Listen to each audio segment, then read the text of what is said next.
नमस्कार, आप देख रहे हैं 4 PM और मैं हूं आपके साथ सिमरन। क्या हुआ जब पीएम केयर्स फंड की रिपोर्ट जारी करके कर दी गलती? कैसे ऑडिट रिपोर्ट के सामने आते ही उठने लगे सवाल? कैसे चंदा घटने के बावजूद बढ़ गया खजाना? और आखिर क्या अमेरिका में पहली बार इतनी नीचे गिर गई भारत की लोकप्रियता? दोस्तों, कहते हैं कि जब दिन बुरे चल रहे हों तो ऊंट पे बैठे इंसान को भी कुत्ता काट लेता है, और ऐसे ही कुछ दिन मोदी सरकार के चल रहे हैं। जब मोदी सरकार कोई सही कदम भी उठाती है तो वो गलत साबित हो जाता है। ऐसा ही हाल हुआ जब लंबे समय से सवाल उठने के बाद मोदी सरकार ने आखिरकार पीएम केयर्स फंड की डिटेल जारी कर दी। सरकार को लगा था कि इसको जारी करते ही उनके विरोधियों के मुंह बंद हो जाएंगे, लेकिन इस रिपोर्ट में जो खुलासे हुए हैं उससे तो सरकार के लिए और मुश्किलें खड़ी हो गई हैं। उधर विदेशों में डंका पीटने वाले सरकार के सभी दावों की पोल खुल गई है। दरअसल एक सर्वे की रिपोर्ट सामने आई है जिसके मुताबिक अमेरिका में भारत की छवि पहले से कई ज्यादा खराब हो गई है। तो कैसे पीएम केयर्स फंड को लेकर पीएम मोदी पे उठ रहे सवाल और कैसे विदेशों में कम हो रही है भारत की साख, सब कुछ आपको बताने वाले इस रिपोर्ट में। दोस्तों, पीएम केयर्स फंड इस सरकार के लिए गले की वो हड्डी बन गई है जिसे ना वो निगला जा रहा है और ना ही उगला जा रहा है। हाल ही में जब बड़ा हिचकिचाते हुए सरकार ने पीएम केयर्स फंड की ऑडिट रिपोर्ट जारी की तो उसको लगा था कि अब उस पर उंगली उठना बंद हो जाएंगी, लेकिन इसी ओवर कॉन्फिडेंस के चक्कर में बड़ा खेल हो गया है। दरअसल ये ऑडिट रिपोर्ट में सामने आया है दोस्तों कि पीएम केयर्स फंड का कुल कोष वित्त साल 2024 से 25 में बढ़ के 8,452.07 करोड़ हो गया है, जो पिछले वित्त वर्ष के 7,173.03 करोड़ रुपए के मुकाबले तकरीबन 17.8% अधिक है। खास बात है कि इस दौरान घरेलू और विदेशी दोनों तरह के चंदे में गिरावट आई है, जबकि फंड से किया गया खर्च बेहद कम रहा। उपलब्ध ऑडिट रिपोर्ट के अनुसार 2024 से 25 में फंड के कुल कोष का लगभग 0.01% ही खर्चा हुआ है। इन आंकड़ों के सार्वजनिक होने के बाद कांग्रेस ने केंद्र सरकार और पीएम केयर्स फंड की उपयोगिता और पारदर्शिता पे सवाल खड़ा कर दिया है। कांग्रेस नेता पवन खेड़ा ने कहा कि 8,452 करोड़ रुपए उपलब्ध होने के बावजूद केवल 0.01% राशि खर्चा की गई, जबकि देश के अलग अलग हिस्सों से लोग प्राकृतिक आपदाओं से लोग जो है वो प्रभावित हो रहे हैं और राहत और पुनर्वास की जरूरत बनी हुई है। वहीं पीएम केयर्स फंड की ऑडिट रिपोर्ट के मुताबिक वित्त वर्ष 2024 से 25 में रिफंड को घटाने के बाद घरेलू योगदान तकरीबन 479.05 करोड़ रुपए रहा। 2023 से 24 में ये राशि लगभग 681.81 करोड़ रुपए थी, यानी कि एक साल में घरेलू चंदे में करीब 30% की कमी आई है। पीएम केयर्स फंड में घरेलू स्वैच्छिक योगदान वित्त वर्ष 2020 से 21 में अपने उच्चतम स्तर पे था। उस वर्ष तकरीबन 7,184 करोड़ रुपए का घरेलू योगदान मिला था। इसके बाद 2021 से 22 में ये घट के करीब 1,896 करोड़ रुपए और 2022 से 23 में लगभग 909 करोड़ रुपए रह गया। विदेशी योगदान में भी गिरावट दर्ज की गई है। 2024 से 25 में रिफंड के बाद विदेशी योगदान तकरीबन 92.8 लाख रुपए रहा, जबकि 2022 से 24 में ये लगभग 1.14 करोड़ रुपए था, यानी कि विदेशी चंदे में 18% से अधिक की कमी हुई है। ऑडिट आंकड़ों के अनुसार विदेशी योगदान 2020 से 21 में तकरीबन 495 करोड़ रुपए था। 2021 से 22 में ये घट के करीब 40 करोड़ और 2022 से 23 में 2.57 करोड़ रुपए रह गया। 2024 से 25 का 92.8 लाख रुपए का आंकड़ा 2019 से 20 के बाद सबसे कम स्तरों में से एक है। इसी को लेकर सवाल खड़ा होता है कि दान में लगातार कमी होने के बावजूद पीएम केयर्स फंड का कोष कैसे 8,452 करोड़ रुपए हो गया है। तो आपको यहां बता दें कि इसकी बढ़ने की मुख्य वजह फिक्स्ड डिपॉजिट से मिला ब्याज, विभिन्न एजेंसियों से वापस मिली राशि और बेहद कम खर्च रही है। 2024 से 25 में फिक्स्ड डिपॉजिट से फंड को तकरीबन 469.38 करोड़ रुपए का जो है वो ब्याज मिला। वित्त वर्ष की शुरुआत में फंड के तकरीबन 6,641.57 करोड़ रुपए की राशि फिक्स्ड डिपॉजिट में थी। इसके अलावा विभिन्न एजेंसियों से तकरीबन 324.66 करोड़ रुपए वापस मिले।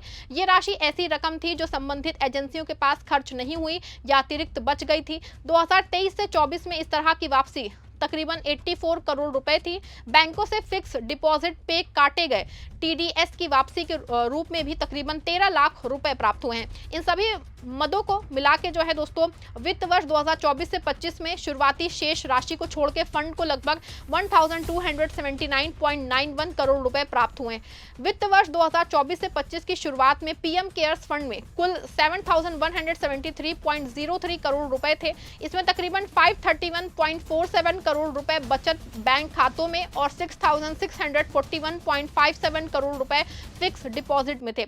31 मार्च 2025 तक बचत खातों में राशि बढ़ के तकरीबन 605.41 करोड़ रुपए और फिक्स डिपॉजिट में 7,846.65 करोड़ रुपए हो गई। इस तरह कुल कोष तकरीबन 8,452.07 करोड़ रुपए तक पहुंच गया। अब देखिए, चंदे में कमी आई तो खर्च में भी तकरीबन 94% की जो है गिरावट देखी गई। पीएम केयर्स फंड से 2024 से 25 में खर्च भी बेहद कम हुआ है। उपलब्ध आंकड़ों के अनुसार PM cares for children scheme के तहत सिर्फ 87.85 लाख रुपए खर्चा किए गए। 2023 से 24 में इस मद में तकरीबन 15.38 करोड़ रुपए खर्चा हुए थे। इस तरह एक साल में इस योजना का खर्चा में तकरीबन 94% की गिरावट आई है। 87.85 लाख रुपए का खर्च 8,452.07 करोड़ रुपए के कुल कोष का लगभग 0.01% बैठता है।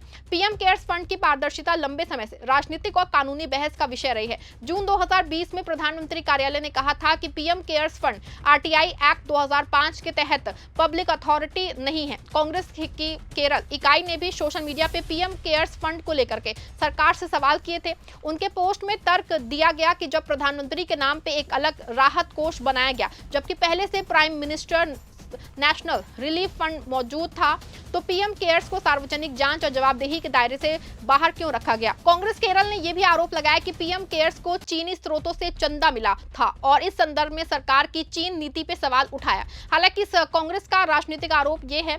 बहरहाल दोस्तों, सारे आंकड़े अब राजनीतिक बहस का केंद्र हैं। सरकार की ओर से फंड को आपात स्थितियों से सहायता के लिए बनाया गया बताया जाता है, जबकि कांग्रेस सवाल कर रही है कि अगर देश में लगातार प्राकृतिक आपदाएं और राहत की जरूरतें सामने आती हैं तो हजारों करोड़ रुपए वाले इस फंड का इतना छोटा हिस्सा ही क्यों खर्चा किया गया। इसीलिए पीएम केयर्स फंड के 2024 के 25 के आंकड़ों ने केवल फंड के आकार में वृद्धि की कहानी नहीं बताई है, बल्कि उसे उपयोग, पारदर्शिता, एजेंसियों से रकम की वापसी और आपात राहत के लिए धन की वास्तविक इस्तेमाल पे एक नई राजनीतिक बहस भी खड़ी कर दी है। अब बात करते हैं विश्व गुरु भारत की। दोस्तों, आप जब भी किसी मोदी के अंधभक्त से मिलिए तो वो अक्सर एक बात सीना तान के कहते हैं कि मोदी ने भारत को कहां से कहां पहुंचा दिया है, लेकिन असल में मोदी ने भारत को कहां पहुंचाया है ये हम आपको बताते हैं। दरअसल प्यू रिसर्च सेंटर की ताजा रिपोर्ट में सामने आया है कि अमेरिका में भारत की छवि और खराब हो गई है। जी हां, पापा के बेस्ट फ्रेंड डोनाल्ड ट्रंप के देश में भारत की छवि को गहरा झटका लगा है। ये पहली बार है जब अमेरिका में भारत को सकारात्मक यानी कि अच्छी नजर से देखने वालों की संख्या 50% से नीचे आ गई है। सर्वे के मुताबिक 45% अमेरिकी भारत के बारे में अच्छी राय रखते हैं, जबकि 50% लोगों की राय भारत के प्रति नकारात्मक यानी कि भारत के विरोधी हैं। प्यू रिसर्च ने कहा है कि उसने वर्ष 2008 से अमेरिकी नागरिकों से भारत के बारे में उनकी राय पूछनी शुरू की थी और तब से अब तक ये सबसे कमजोर स्तरों में से एक है। सोचिए, ये प्रधानमंत्री नरेंद्र मोदी के उस देश के बारे में है, अमेरिकियों की राय है जिसके बारे में पीएम मोदी ने लगातार कहा है कि वो देश को विश्वगुरु बनाएंगे और देश इसी राह पे है। पीएम के इसी बयान के मद्देनजर जब पासपोर्ट रैंकिंग में भारत का स्थान लगातार गिरते हुए 81वें स्थान पे आ गया, तो पीएम मोदी के विश्वगुरु के बयान की आलोचना हुई। जब अमेरिकियों में भारतीयों के बारे में नकारात्मक राय की खबर आई है। प्यू के आंकड़ों के मुताबिक दोस्तों अनुसार पिछले कुछ वर्षों में भारत को लेकर के अमेरिकी लोगों की सकारात्मक सोच लगातार कम हुई है। 2023 में 51% अमेरिकियों की भारत के प्रति सकारात्मक राय थी। 2025 में यह आंकड़ा 49% रह गई है। 2026 में अब ये और गिर के 45% पहुंच गई है। वहीं भारत के प्रति नकारात्मक राय रखने वालों का प्रतिशत बढ़ के 50% हो गया है। प्यू सर्वे में अमेरिका के लोगों ने से भारत के वैश्विक प्रभाव को लेकर सवाल पूछा गया। 30% अमेरिकियों का मानना है कि दुनिया में भारत का प्रभाव बढ़ रहा है। 54% का कहना है कि भारत का प्रभाव पहले जैसा ही है, जबकि 13% लोगों का मानना है कि भारत का वैश्विक प्रभाव कमजोर हुआ है, यानी भारत जहां था अभी भी वही है। महामानव जी इसे कहीं से कहीं नहीं ले जा पाए हैं। तो दोस्तों, सवाल सिर्फ इतना है नहीं है कि मोदी सरकार भारत को विश्वगुरु बना रही है या नहीं बना रही है। सवाल है कि दुनिया भारत को किस नजर से देख रही है। अमेरिका जैसे बड़े देश में भारत की सकारात्मक छवि का 50% से जो है नीचे चले जाना निश्चित तौर पे गंभीर संकेत है। लेकिन गोदी प्रचार में आपको ये आंकड़े शायद ही दिखाई देंगे, वहां अब भी विश्वगुरु का ढोल बजता रहेगा। असली तस्वीर यही है कि दावे चाहे कितने बड़े हों, दुनिया की राय आंकड़ों से बनती है और आंकड़े फिलहाल बता रहे हैं कि विश्वगुरु बनने का दावा जमीन पे उतना मजबूत नहीं दिख रहा जितना भाषणों में सुनाई देता है। इस पे आप क्या सोचते हैं? अपनी राय दीजिएगा कमेंट बॉक्स में और वीडियो को लाइक शेयर करिएगा।